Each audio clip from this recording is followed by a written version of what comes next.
नमस्कार दोस्तों, स्वागत है आप सभी का पाथफाइंडर पर। सो इन अ मेजर डेवलपमेंट, चाइना ने अर्जेंटीना के साथ एक बहुत ही बड़ी न्यूक्लियर डील को साइन किया है जिसकी वैल्यू अप्रोक्सीमेटली $8 बिलियन की बताई जा रही है। और ये जो डील है ये अहम इसलिए भी बन जाती है बिकॉज ये एक न्यूक्लियर डील है जो कि चाइना ने एक लैटिन अमेरिका कंट्री के साथ साइन करी है। नाउ अभी तक हमने क्या देखा है कि अक्सर जितनी भी लैटिन अमेरिका कंट्रीज हैं उनके जो संबंध हैं वो अधिकतर तौर पे यूएसए के साथ अच्छे थे, लेकिन नाउ ये वाला जो स्टैंड है ये थोड़ा थोड़ा चाइना की तरफ चेंज होता जा रहा है। अर्जेंटीना का ये इतना बड़ा डील करना सीधा सीधा उसी तरफ इशारा है। बात करेंगे आपके साथ कि असल में ये जो 8 बिलियन की डील यहाँ पे साइन करी गई है इसकी डिटेल्स क्या है, एंड ऑल्सो डिस्कस करेंगे कि अर्जेंटीना ने यहाँ पे चाइना का साथ क्यों दिया है एंड ऑल्सो यूएसए को यहां पे साइडलाइन क्यों किया गया है। चलिए शुरू करते हैं दोस्तों मेरे साथ। मेरा नाम है अनिरुद्ध। इस लेक्चर की पीडीएफ को डाउनलोड कर सकते हैं यहां पर दिए गए टेलीग्राम चैनल के माध्यम से। इसके अलावा आप लोग जुड़ सकते हैं using this particular handle on the Unacademy app as well. All right, so जैसा कि आप यहां पे देख सकते हैं, चाइना की जो नेशनल न्यूक्लियर कॉर्पोरेशन है इन्होंने इस डील को साइन किया है अर्जेंटीना की जो न्यूक्लियर इलेक्ट्रिका के नाम से कंपनी है to build the Atucha 3 nuclear project using the China's Hualong 1 technology. तो ये वाला जो आपका कंस्ट्रक्शन है ये कहां पे होने वाला है, इसका नाम आप यहां पे देख सकते हैं, अटुचा 3 न्यूक्लियर पावर प्रोजेक्ट है।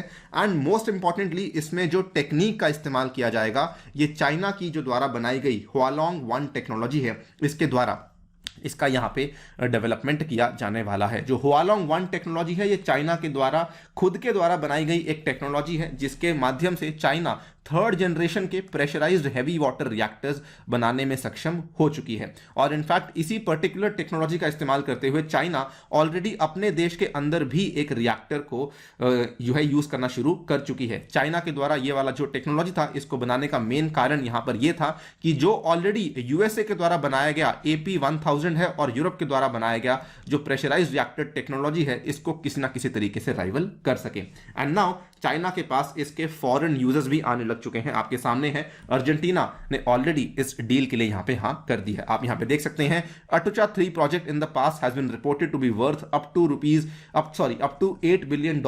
एंड यहाँ पे ये भी कहा जा रहा है कि इसकी जो यूजफुल लाइफ होगी ये आने वाले 60 साल तक काम करेगा। एंड इसका जो ग्रोस पावर आउटपुट होगा it will give a gross power output of लगभग 1200 मेगावाट के आसपास का। नाउ ये वाला जो यूजर है Argentina, this is not the first time कि चाइना की हुआलोंग 1 टेक्नोलॉजी को कोई और कंट्री यूज कर रही है। चाइना का करीबी दोस्त पाकिस्तान ऑलरेडी हुआलोंग 1 टेक्नोलॉजी से बनाए गए न्यूक्लियर प्रोजेक्ट्स का ऑलरेडी इस्तेमाल कर रहा है। आप यहां पे देख सकते हैं पिछले साल की ही खबर है, June 1 2021 first Hualong 1 unit outside China enters commercial operation. ये वाली जो खबर थी ये बेसिकली पाकिस्तान की थी और अब ये दूसरी कंट्री है। आप यहां पे देख सकते हैं the Argentina project will be the second overseas location using the Hualong 1 technology after Pakistan. Interestingly अगर आप देखेंगे कि ये डील जो है this is actually part of a bigger agenda. Argentina का जो रिश्ता है वो चाइना के साथ काफी बेहतर होते जा रहा है। हाल ही में आपको मालूम होगा कि विंटर ओलंपिक्स चल रही है बीजिंग में, जहां पर अर्जेंटीना के प्रेसिडेंट एल्बर्टो फर्नांडिस ने जाकर के विजिट किया। आप यहां पे देख सकते हैं ये वाली खबर है 6 फरवरी की। Xi Jinping meets with Argentine president Alberto Fernandez. And साथ ही में अर्जेंटीना ने यहां पे चाइना के बेल्ट एंड रोड इनिशिएटिव को भी ज्वाइन करने की अपनी अनुमति दे दी है। काफी लंबे टाइम से चाइना कोशिश कर रही थी, वो वाला भी यहां पे प्रोसेस हो चुका है। ना सुनने में ये काफी अजीब लगता है बिकॉज जो बेल्ट एंड रोड इनिशिएटिव है वो असल में साउथ अमेरिका तक जाता नहीं है, लेकिन अर्जेंटीना का यहां पे चाइना के BRI से जुड़ना सीधा सीधा इशारा है कि अर्जेंटीना जो है वो आगे जाकर चाइना के ऊपर अपनी निर्भरता को बढ़ाने वाली है। ना इसी टाइम पे जब अर्जेंटीना के प्रेसिडेंट चाइना गए थे वो असल में रशिया के भी दौरे पर गए थे और ये जो दौरा हुआ था चाइना के दौरे के 2 दिन पहले हुआ था। तो अल्बर्टो ने वहां पे पुतिन से कहा Argentina has to stop depending on the IMF and the United States. काफी क्लियरली यहां पे स्टेटमेंट्स दिए गए थे अर्जेंटीना के प्रेसिडेंट के द्वारा। From the 1990s onwards Argentina has looked to the US and Argentine economy depends a great deal on the IMF debt and the US influence in the fund.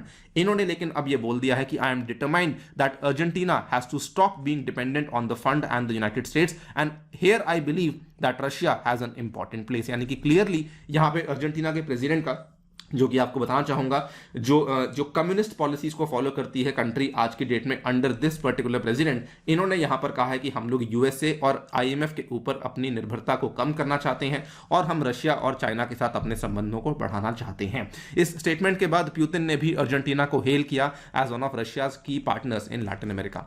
Now ये केवल यहां पे Argentina की ही वजह से नहीं हो रहा, इसमें काफी बड़ी भूमिका कहीं ना कहीं रशिया और चाइना ने भी निभाई है, because during the Covid times Russia और चाइना दोनों ने ही यहां पे कोविड वैक्सीन को सप्लाई किया था। इनफैक्ट पूरे के पूरे लैटिन अमेरिका में Argentina was the first country जिसने कि रशिया की स्पुतनिक वैक्सीन को यहां पे अडॉप्ट किया था और उनके चलते इसकी कोविड वैक्सीन कैंपेन को भी यहां पे शुरू करवाया गया था। सिमिलरली अगर आप देखें, चाइना ने भी कई सारे अपने वैक्सीन के माध्यम से लैटिन अमेरिका में अपने एजेंडा को फर्दर करने की कोशिश करी थी और कई सारी कंट्रीज आज के डेट में चाइना की बनाई हुई वैक्सीन का इस्तेमाल भी कर रही हैं। नाउ सवाल ये भी आता है कि आज के टाइम पे अर्जेंटीना यूएसए को साइडलाइन क्यों कर रही है। So obviously as we can see कि एक तरफ तो है वैक्सीन का जो हेल्प यहां पे दिया गया है, लेकिन इसके पीछे दो और बड़े कारण भी हैं।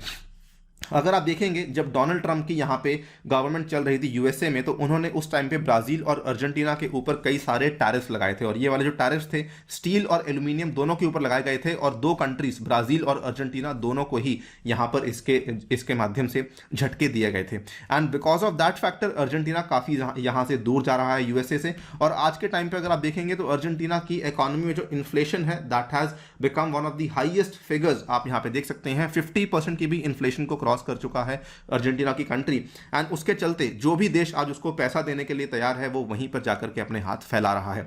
इस पर्टिकुलर कॉन्टेक्स्ट में चाइना और रशिया के पास अर्जेंटीना जा रहा है एंड दिस ऑल्सो सिग्नल्स कि चाइना और रशिया का अब जो इन्फ्लुएंस है वो साउथ अमेरिका में यानी कि लैटिन अमेरिका में भी काफी ज्यादा बढ़ने वाला है। आगे क्या होता है, क्या यहाँ पे कोई नई कोल्ड वॉर का जन्म होने वाला है, इन सब चीजों के बारे में डिस्कशन करेंगे जैसे कोई डेवलपमेंट हमारे सामने आती है। फिलहाल के लिए दोस्तों वीडियो में इतना ही। जाने से पहले बताना चाहूंगा कि अनअकैडमी अपनी टेस्ट सीरीज को फाइनली ले आया है। इसके प्राइजेस यहां पर आपके सामने लिखे हुए हैं। अन्य यूपीएससी कोड इस्तेमाल करते हुए आप इन प्राइजेस को अवेल कर सकते हैं। साथ ही में ये वाले ऑफर्स भी चल रहे हैं जिसके माध्यम से आप लोग 18 मंथ्स का जो कोर्स है उसको 59,000 में अवेल कर सकते हैं। अगर आप लोग अन्य यूपीएससी कोड इस्तेमाल करते हैं तो ये वाले एक्सक्लूसिव फायदे आपको अवेलेबल करवाए जाएंगे। मेरी पर्सनल गाइडेंस व्हाट्सएप ग्रुप में एडिशन और 20 बुक्स भी आपके घर तक पहुंचाई जाएंगे। ये वाले बैचेस भी आपको अवेलेबल करवाए जाएंगे जो कि विशेष रूप से 2022 के बच्चों के लिए शुरू किए जा रहे हैं। साथ ही में आपको मेरे द्वारा भी ये वाले बैचेस अवेलेबल करवाए जाएंगे। इस रविवार के दिन आप लोग इस पर्टिकुलर कॉम्बैट में भी हिस्सा ले सकते हैं using the code ANI UPSC। Thank you so much for listening. Stay tuned and stay safe.